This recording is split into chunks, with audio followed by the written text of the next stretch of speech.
I spent the night with my favorite actor and told my boyfriend thinking he'd understand. But he kicked me out, so I tried to contact the actor again and ended up being treated like a stalker. It isn't fair. I did nothing wrong. Anyone who knows me knows that I have one single, harmless obsession, the actor Damian Rivas. It is not a simple crush, it is a devotion. I have seen every one of his movies dozens of times. I have frame-signed posters on my wall, and I have read every interview he has ever given.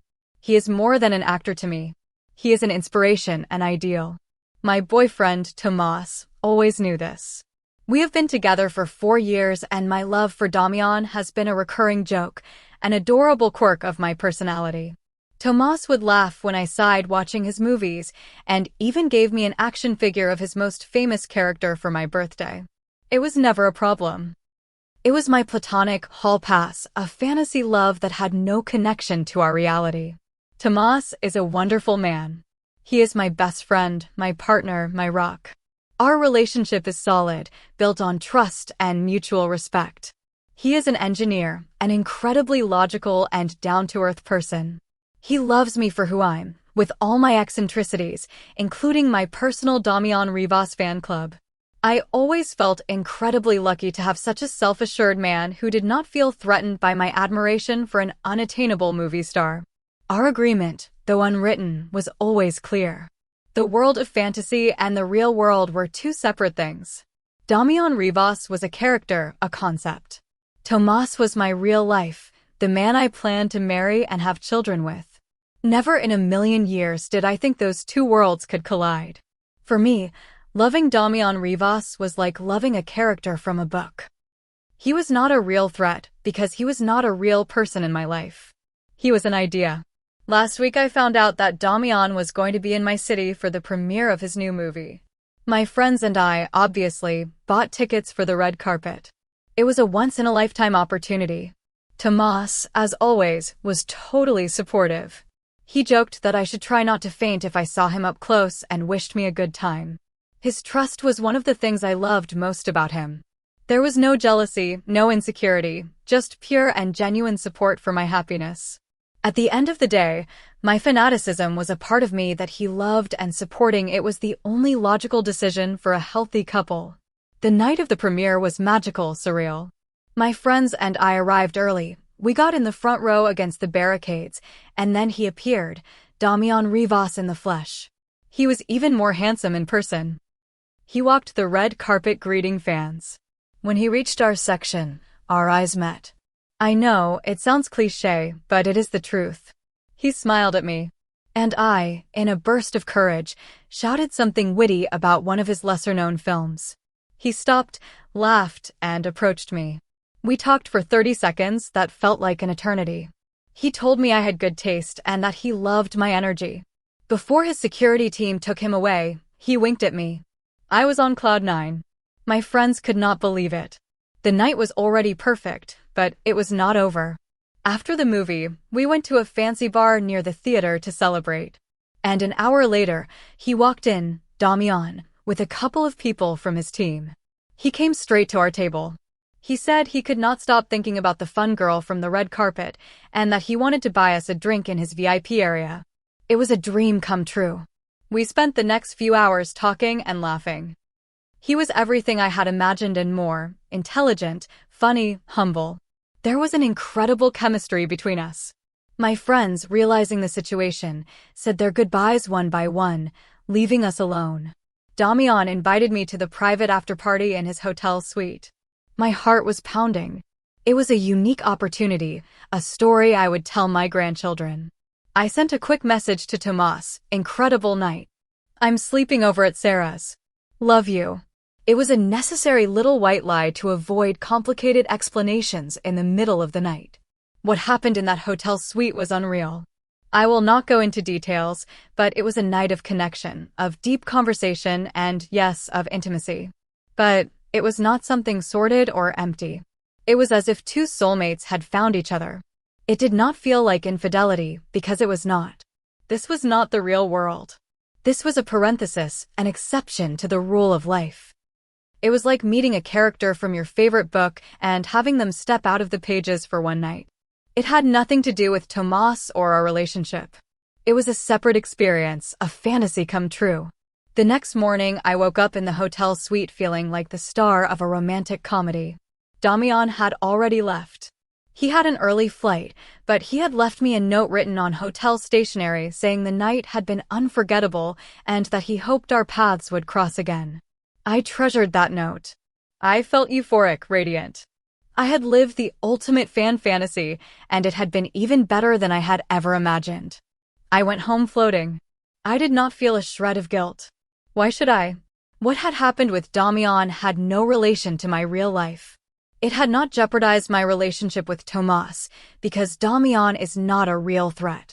He is a movie star who lives on another continent. I was not going to see him again. It was a unique experience, an isolated cosmic event. In fact, I felt that this experience had made me appreciate Tomas even more. Now that I had lived the fantasy, I could return to reality with renewed certainty, knowing that the quiet, stable life with Tomas was what I really wanted. Tomas was in the kitchen making breakfast. I smiled at him, gave him a kiss, and sat down, unable to contain my excitement. I was dying to tell him everything. He was my best friend, the person I shared everything with. Hiding such an incredible and transcendental experience from him would have felt like a betrayal.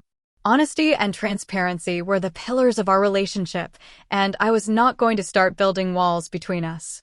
So, while we were eating, I started telling him the story with all the details, laughing, gesturing, reliving the excitement. I told him about the encounter on the red carpet, about the bar, the invitation to the suite. At first, he smiled, listening with interest, as if I were telling a funny anecdote. He seemed genuinely happy for me for having fulfilled my dream. The atmosphere was light, conspiratorial. I was sure he would understand. The atmosphere changed the instant I uttered the sentence, and then we spent the night together. Tomas's smile froze on his face. He dropped his fork on the plate with a sharp noise. He looked at me and his expression went from shared joy to deep confusion. "What do you mean you spent the night together?" he asked in a strangely restrained voice. I, in my bubble of euphoria, did not catch the warning sign. I laughed. "Well, we spent the night together. We talked for hours, we connected on an incredible level. It was magical. Tomas, you have to understand, it was not a normal thing, it was Damian Rivas." I tried to explain the difference. I told him it did not count as infidelity because he was a celebrity, a fantasy. It was like I had slept with a unicorn. It was not real, but he did not get it. His face darkened. He asked me if we had slept together, and I, committed to total honesty, told him the truth.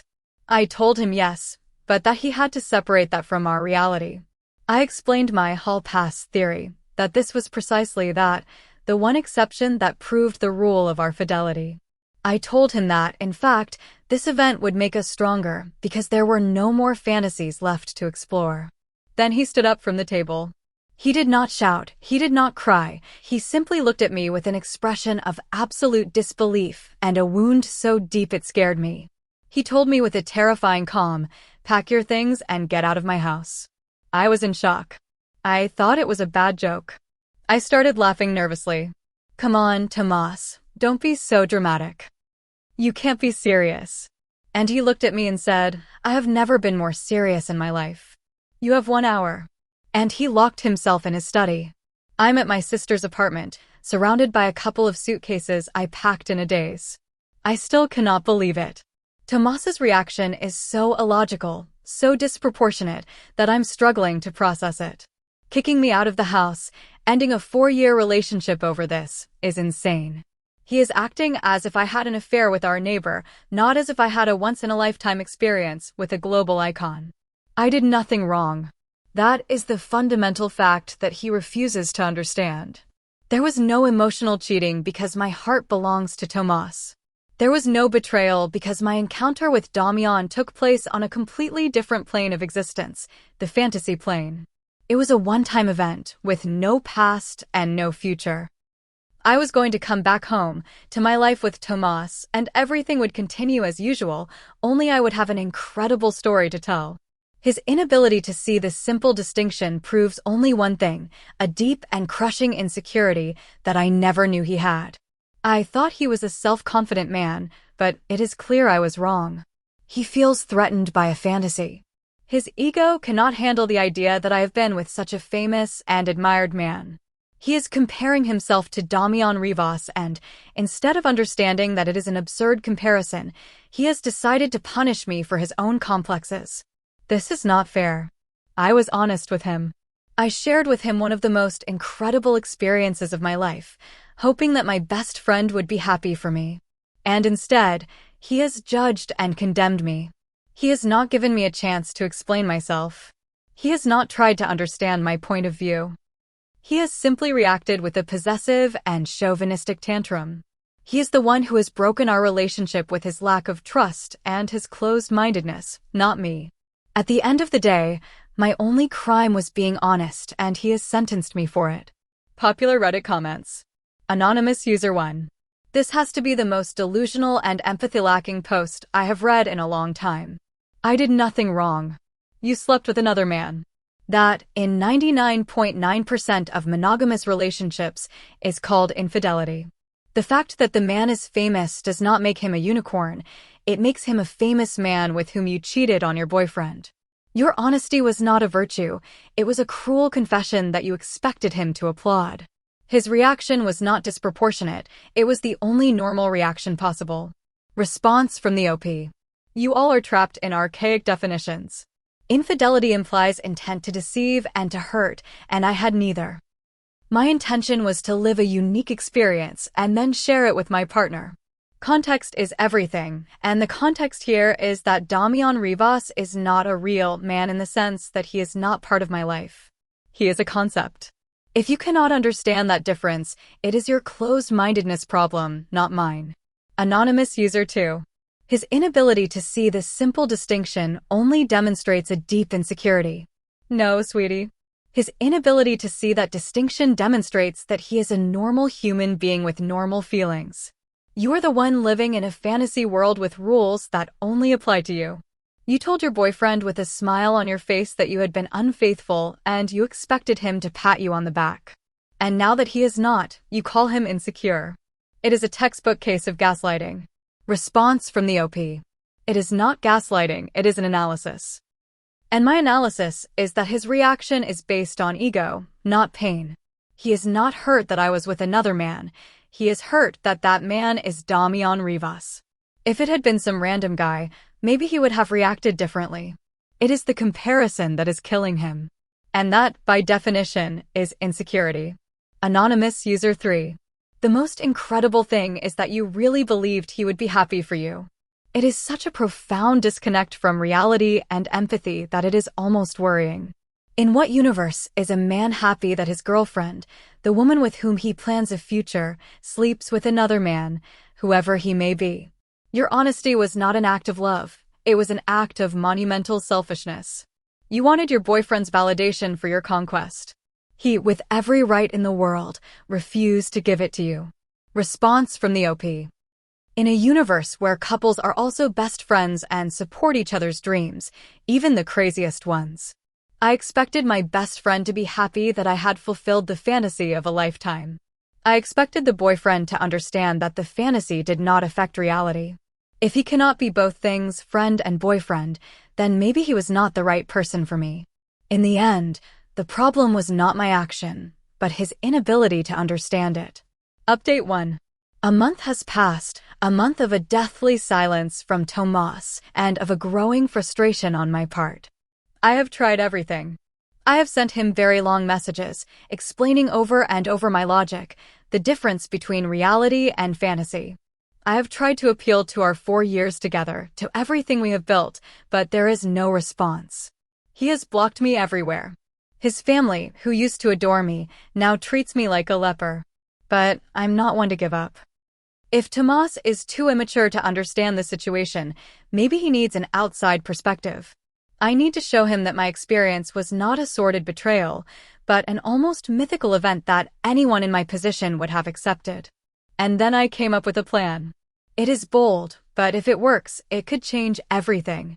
I'm going to try to contact Damian, not to try anything with him, of course, but to ask for his help. I will look for his agent, his publicist, whoever. I will write him a letter explaining the situation. I will tell him that my boyfriend, a wonderful but slightly insecure man, has broken up with me because of our night together.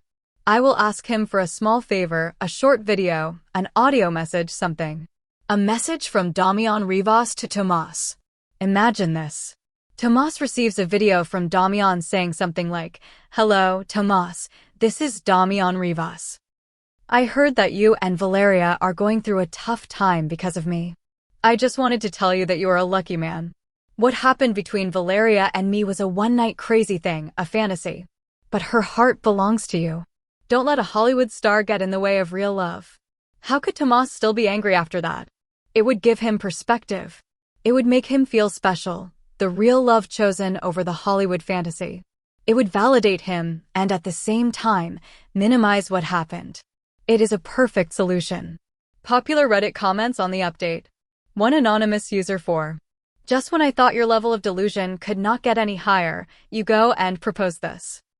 Do you really think a multi-millionaire movie star is going to take the time to record a video to help fix the relationship that you yourself destroyed? And more importantly, do you really think that would help? Your boyfriend would not feel validated. He would feel like the most humiliated man on planet Earth. It would be confirmation that not only did you cheat on him, but you are now using your famous lover to pat him on the head. Response from the OP. You all are being so negative. Don't you see the genius of the plan? It is not a humiliation. It is a clarification from the most authoritative source possible. Damian is not my lover. He was an experience. And if he, the fantasy, tells Tomas that he is the reality, that would reinforce his position, not weaken it. It is basic psychology. I would be giving him the power back. Anonymous user 5. Your inability to understand Tomas's perspective is the real problem here. He does not want validation from Damian Rivas. He wants the respect and fidelity of his girlfriend, and since he did not get that, he left. Involving Damian in this is like pouring salt, lemon, and chili on an open wound. You are so obsessed with proving you did nothing wrong that you are unable to see the real pain you have caused. Response from the OP. I did not cause the pain. His insecurity caused the pain. My plan is an attempt to heal that insecurity. I'm trying to be proactive and solve the problem at its root. If his ego is so fragile that a video from Damian Rivas shatters it, then the problem is much deeper than I thought, and honestly, maybe I'm doing him a favor by exposing it. Anonymous user 6. This story is becoming a comedy of errors. Every solution you propose is exponentially worse and more disconnected from reality than the last. Please, for the love of God, leave Tomas alone and definitely leave Damian Rivas alone. He had a one-night stand with you. He probably does not even remember your last name. He is not the protagonist of your personal drama. Response from the OP. Of course he remembers me. He left me a note.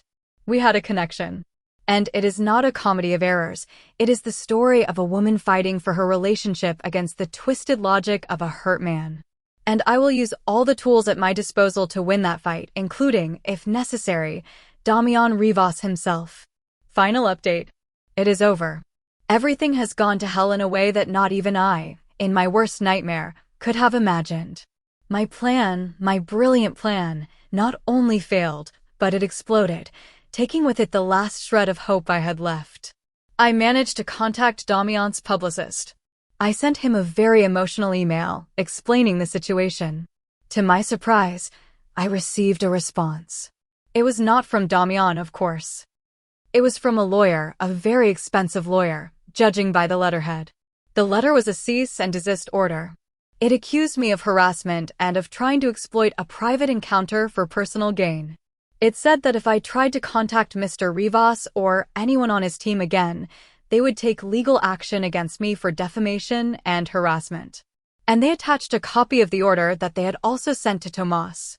Apparently, as part of their due diligence, Damian's lawyers sent a copy of the order to Tomas's last known address to inform him of the situation and make sure he was not part of my scheme. So Tomas, who had blocked me in every possible way, received a letter from a Hollywood law firm informing him that his ex-girlfriend was harassing a movie star with whom she had cheated on him. I received one last message from Tomas last night. He sent it from his sister's phone. It said, "Thank you, Valeria. I thought you could not humiliate me anymore, but I was wrong. Now I'm not just the guy whose girlfriend cheated on him with a movie star, but I'm the guy whose ex is harassing that same star. You have turned my life into a circus. Delete my number. Delete my existence from your memory. If I see you again, I will call the police." So here I'm. Not only have I lost my boyfriend, but I have become a stalker in the eyes of the world and worse in his. And all for trying to fix things, for trying to make him understand. It is not fair. I did not want this. I just wanted him to see the truth. But it seems that people prefer their simple and painful truths to my truth, which is more complex and, deep down, more innocent. The world is not made for people like me, who see beyond conventions. I have been punished for thinking differently, for feeling differently, and now I'm completely alone. Popular Reddit comments on the final update. Anonymous User 1. I have been punished for thinking differently, for feeling differently. No, you have been punished for acting selfishly, disloyally, and finally, stalkerishly. Every step of this journey has been your decision, and every consequence has been a direct result. You have managed to get both your ex-boyfriend and your fantasy to place a restraining order on you, one legal and one emotional. That is not bad luck, that is a personal achievement. Response from the OP. It is not an achievement, it is a tragedy. My intention was always good. My method was unorthodox, I admit, but my heart was in the right place. The result does not reflect my intention, and that is the greatest of injustices. Anonymous User 7. Your ex, Tomas, has the patience of a saint, but even saints have a limit. The fact that Damian's lawyers involved him is the ultimate humiliation. You have managed to drag him into your own chaos in a public and legal way. His final reaction is completely understandable. He needs to protect himself from you because you have shown that you have no limits. Response from the OP. I did not drag him into it. It was Damian's lawyers. His overreaction is what caused this final disaster. If he had simply ignored me, none of this would have happened, but no, he had to turn it into a legal drama. Everything is so unnecessary. Anonymous User 8. This story is a perfect example of how obsession and lack of empathy can destroy a life. You have gone from having a stable relationship to being an outcast, legally threatened by a celebrity and despised by the man who loved you. And yet, even now, your conclusion is that the world is not made for people like me. Maybe, just maybe, the problem is not the world. Response from the OP. Maybe you're right. Maybe the problem is me, but that is too big and bitter a pill to swallow right now. For now, I prefer to think of myself as misunderstood. It is less painful.